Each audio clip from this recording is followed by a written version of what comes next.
여러분 안녕하십니까? 계속해서 전남 동부권 소식입니다.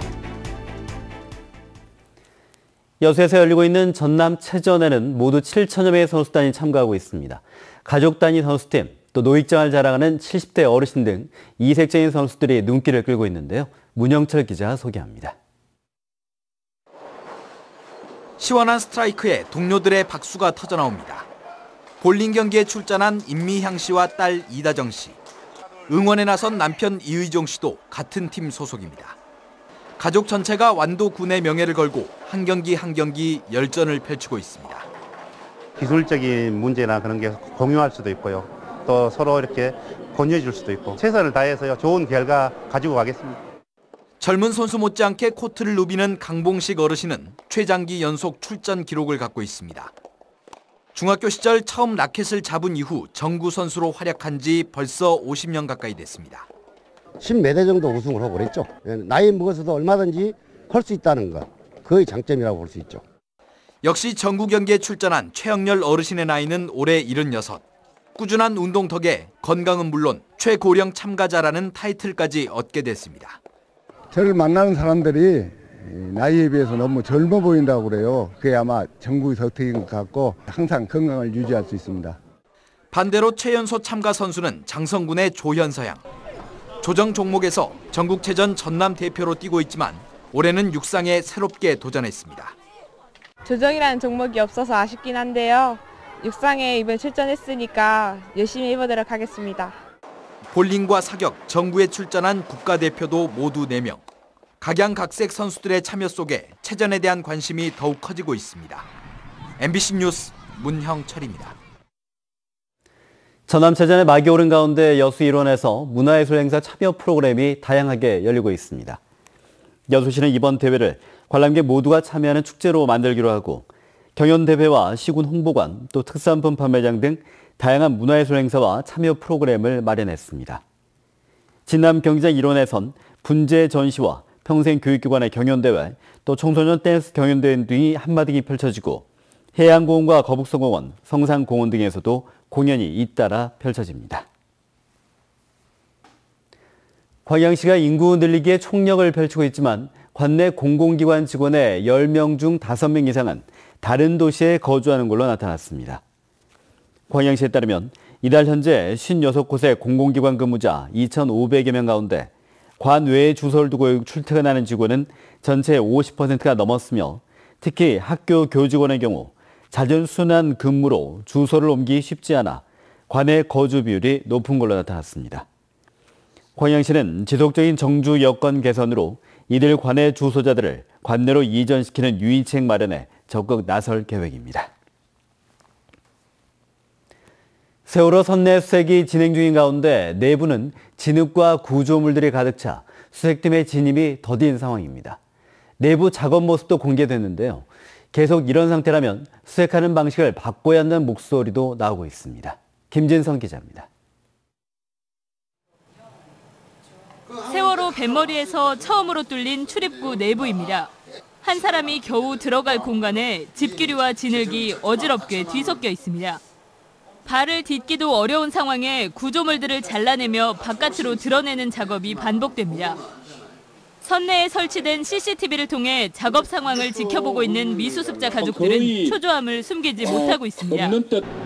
입구 바로 앞에서 작업자 한두 명이 수작업으로 진흙을 걷어내고 있는 상황을 나흘째 지켜보고 있기 때문입니다. 이런 식이라면 미수습자 수습은 얼마나 긴 시간이 걸릴지 모르는 막막한 상황입니다. 현재까지 수습팀은 4층 선수 객실부에 2개의 출입구를 뚫었고 선미 계구부까지 3곳의 진입로를 확보했습니다. 출입구가 늘면서 수습조도 추가로 투입되는 등 속도를 내는 듯 했지만 정작 입구로부터 하루 1, 2m 이상 전진하지 못하는 상황입니다. 미수습자 가족들이 수색 방식 변경을 요구한 가운데 선체조사위원회도 침몰 원인 규명과 무관한 객실 등은 일부 자르거나 구멍을 추가하는 방안을 검토하고 있습니다. MBC 뉴스 김진선입니다.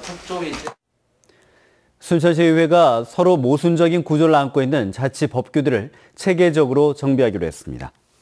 순천시의회는 허위인 위원 등 7명으로 자치법규 정비 특위를 구성하고 내년 3월 말까지 시안으로 본격적인 활동에 들어갔습니다.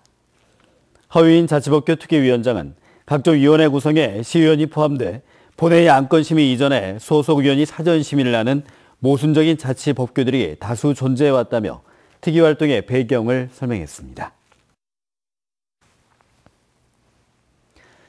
여수 밤바다의 대명사인 종포해양공원은 지난해 금연구역으로 지정됐습니다. 하지만 여전히 흡연자가 많아 눈살을 찌푸리게 하고 있는데요. 최소리 기자가 현장을 다녀왔습니다. 본격적인 나들이철, 해양공원에도 산책 나온 사람들이 많습니다. 유모차를 끌고 온 가족, 데이트를 즐기는 커플들, 운동하는 사람들도 눈에 띕니다.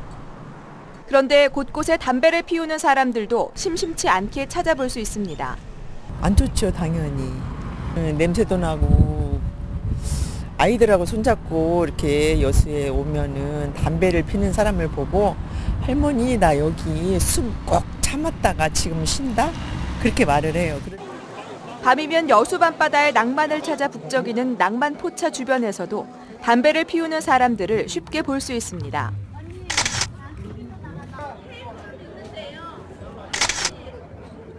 관광객과 시민들의 민원이 쇄도해 지난해 10월 31일부터 금연구역으로 지정된 여수 종포해양공원. 공원 곳곳에 금연을 알리는 현수막과 안내판이 설치돼 있지만 담배 연기는 여전합니다.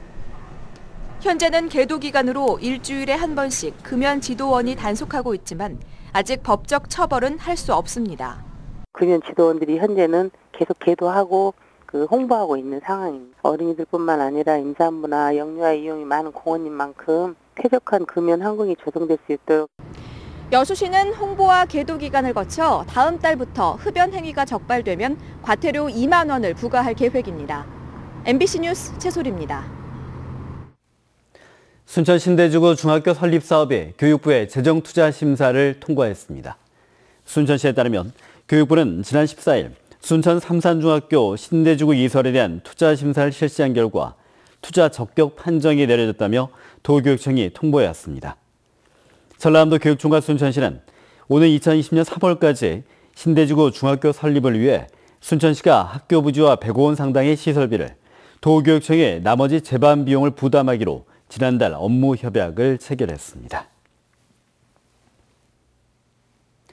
대학가 시험 기간인 요즘 카페에서 공부하는 이른바 카공족이 늘면서 대학가 주변 카페는 자리를 찾기가 힘듭니다. 휴식 공간인 카페가 도서관처럼 이용되면서 일부 눈치를 보는 경우도 있다고 하는데요. 이미지 뉴스 리포터가 전해드립니다. 시험 기간을 맞은 대학가의 한 카페.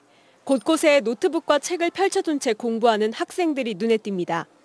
카페에서 공부하는 이른바 카공족들입니다. 칸막이가 쳐져 있어 답답하고 노트북 사용이 제한적인 학교 도서관보다는 쾌적하고 인터넷도 빠른 카페를 공부 장소로 더 선호하는 겁니다. 도서관은 칸막이가 있잖아요. 답답해가지고 카페에서 하면은 약간 백색 소음이라고 해야 되나? 그런 것 때문에 더 집중이 잘 되는 것 같아서 카페에서 자주 하는 편이에요. 이런 카공족이 최근 대학가의 한 풍속도로 자리 잡고 있습니다. 그렇지만 책과 소지품이 주변 테이블까지 차지해 자리에 제한을 받고 공부 중이니 조용히 해달라는 요구를 받기도 해 다른 손님들이 눈치를 보는 경우도 있습니다. 다른 사람들이 카페에서 막 수다를 떨어서 그게 공부에 방해가 된다는 이유로 불쾌해하는 사람들이 가끔 있단 말이에요. 그거는 좀 안 좋은 것 같아요. 업주들 역시 시험 기간엔 매출에 영향을 받기도 하지만 그렇다고 손님을 내보낼 수도 없어 고민입니다. 더욱이 최근에는 취업 준비생과 중고등학생들까지 카페에서 공부하는 경우가 많아지면서 서로의 불가피한 눈치 싸움만 계속되고 있습니다. MBC 뉴스 이미지입니다. 보시면 서울 8.6도, 대구 9.3도를 가리키고 있는데요. 한낮에는 서울 22도 등 대부분 20도를 조금 웃돌겠습니다. 휴일인 내일도 나들이 즐기기 좋겠고요. 다음 주 초반에는 곳곳에 봄비가 오겠습니다. 날씨였습니다.